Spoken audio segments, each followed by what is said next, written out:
Year 1987. Gabriele Amorth is a priest whose job is to perform exorcism on people possessed by evil spirits. However, over the years, he realized that most of the so-called victims need a psychiatrist and not a priest. Now the Vatican wants to abolish the position of the chief exorcist altogether. It will be a smart way to strip the priest of his influence. Meanwhile, Gabriele gets assigned to a new case.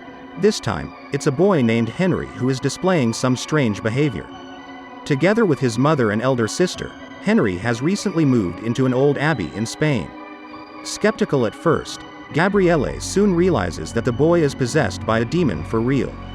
And this demon knows everything about Amorth, including his sins, forgiven but not forgotten. Horrors about demonic possession and exorcism are notoriously known for an abundance of cliches. 50 years since the release of The Exorcist, its plot hasn't lost any of its relevance. A demon takes possession of an innocent soul. The family are appalled and dismayed. Priests are called in. They spend hours and days saying prayers and patiently dealing with the demon's nasty tricks. But in the end, they succeed in driving the evil spirit away. Well, there are some that fail though, but this doesn't make much difference. In any case, every exorcism movie has a bland plot that is easy to predict. No longer trying to alter the content, filmmakers began to play around with the form. For example, The Exorcism of Emily Rose is a mystical horror/legal drama, while The Last Exorcism incorporates a found footage flair. The Pope's Exorcist 2 tried to tweak the classic story by blending together the Conjuring vibe, the superhero theme, and some subtle humor. Sadly, that didn't help. What we've got in the end is the same old The Exorcist, only this time it's running around wearing skin-tight pants and stupid ruffles. Having two focal points in the narrative brings The Pope's Exorcist closer to the James Wan horror universe. Apart from the priest Gabriele Amorth played by Russell Crowe, there's another plotline that follows a single mother, Julia, and her two kids. The family are coping with a personal tragedy.